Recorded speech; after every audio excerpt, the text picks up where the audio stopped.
Assalamualaikum warahmatullahi wabarakatuh. Para pemirsa, kita buat video ini ketika situasi dunia sedang membuncah akibat kebijaksanaan tarif yang dibuat oleh Presiden Amerika Serikat Donald Trump. Pada 2 April yang lalu dia membuat kebijakan di mana Indonesia itu dikenai tarif yang disebut dengan reciprocal tarif atau tarif timbal balik. Indonesia dikenai 32%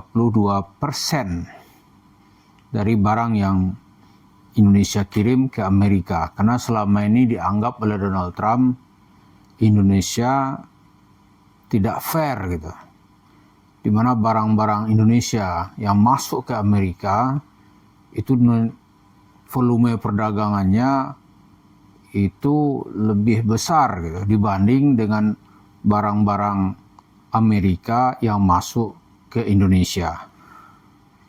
Kita hanya ingin melihat sisi ini untuk kepentingan kita gitu.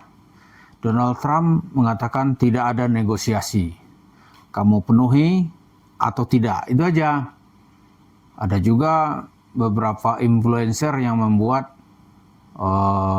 video, bahkan ada mantan pejabat dibilang oleh influencer Benik itu pejabat goblok yang mengatakan tuh nggak ada pengaruh. Ya, nggak usah ini benar, karena memang pengaruhnya besar sekali, besar terhadap perekonomian kita secara nasional, wabil khusus terhadap rakyat gitu. Kalau orang kaya mungkin ya nggak terasa dia. Bahkan dengan kebijakan tarif ini nanti mungkin Indonesia akan mengikuti langkah Vietnam, di mana barang-barang Amerika dikasih tarif 0% masuk Indonesia. Kalau tarif 0% masuk Indonesia, maka mobil-mobil buatan Amerika harganya menjadi sangat murah. Misalnya Harley Davidson. Ya mungkin kalau Harley Davidson baru di Amerika ya harganya kan sekitar $9.000. Nah di Indonesia nanti ya 9.000, paling tinggi 10.000. Kalau 10.000 ya harganya kira-kira ya 160 juta rupiah. Wah itu pasti rame itu. Begitu juga nanti mobil Chevrolet sekarang ini ya kan sekarang harga di atas 300.000, pajaknya 100% masuk. Sekarang kalau 0%, wah harganya sangat kompetitif itu dengan mobil Jepang. Karena harganya pasti di bawah 200 juta gitu. Tapi apa yang menarik dari statement ini, nggak ada nego-nego gitu. Nego apa? Kira-kira gitulah, lu penuhi atau tidak. Ini menampakkan bagaimana Trump memenuhi janjinya kepada rakyat Amerika, Make America Great Again, atau Make America Wealthy Again, buat Amerika besar kembali atau membuat Amerika kaya lagi gitu. Nah apa cerita ini kita akan reduksi sedikit kepada persoalan Yusuf Mansur. Apa yang ingin kita ceritakan gitu? Nggak ada nego-nego dengan Yusuf Mansur, karena nego itu juga percuma ya nego-nego dengan Yusuf Mansur. Mau nego apa gitu? Ya sama Tuhan aja dia nggak takut. Apanya yang dinego-negokan gitu? Walaupun saat ini Yusuf Mansur nampak diam dia tuh sedang mencari posisi. Buktinya diam-diam kita kira udah berhenti, ternyata tidak. Ada yang sudah mewarisi pekerjaannya, namanya Wirda Mansur, putri Yusuf Mansur. Wirda Mansur telah mewarisi cara Yusuf Mansur gitu. Kenapa? Karena masyarakat nggak peduli. Tahu-tahu udah dicekik sama dia dengan paket komunitas milenial anti bokeh. Dengan komunitas milenial anti bokeh, Wirda Mansur sanggup meraup uang 9 miliar. Ya kan? Oh, itu diam-diam. Lalu di tempat lain Yusuf Mansur sekarang ini seolah-olah gitu, dia diam, diisolasi oleh masyarakat, dia diam gitu. Tapi begitu masyarakat lupa, dia akan comeback.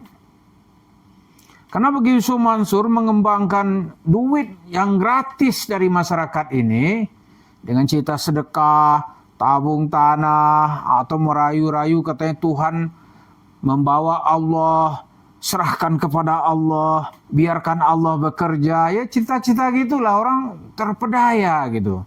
Gampang dia mendapatkan modal. Ya kan? Ya untuk sekali ceramah dia datang ke, sekali manggung lah gitu ya. Itu duit yang didapatkan mengalahkan honor artis-artis ibu kota. Siapa misalnya nih?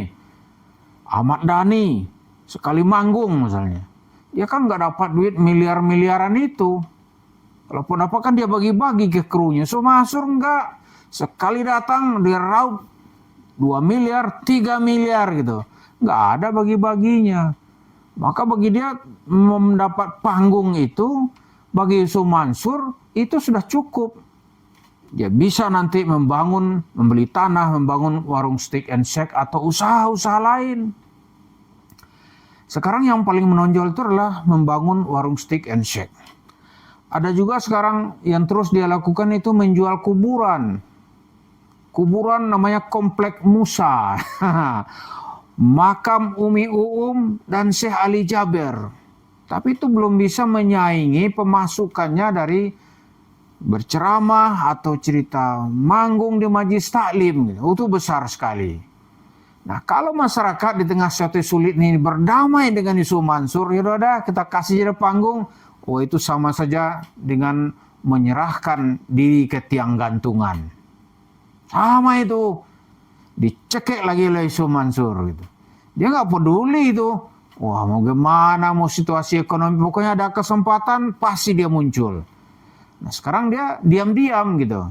Karena itu di Idul Fitri dia nggak ketahuan nongol di mana, ya kan? Selama Ramadan dia nggak ketahuan.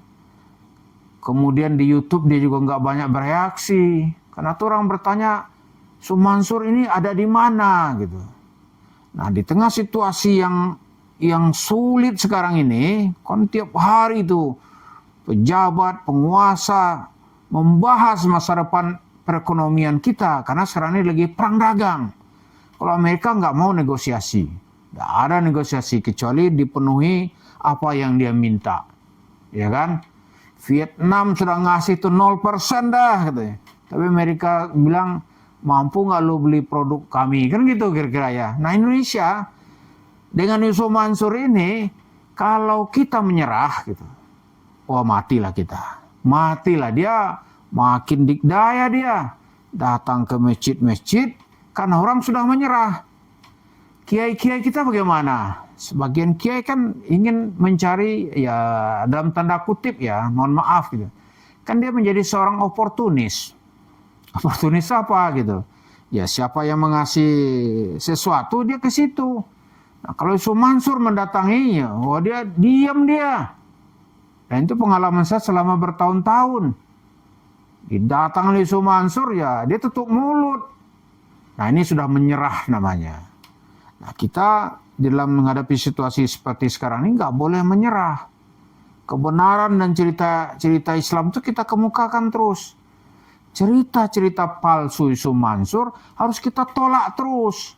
Nggak bisa. Begitu didiamkan, waduh itu suatu kesempatan untuk menghancurkan kehidupan.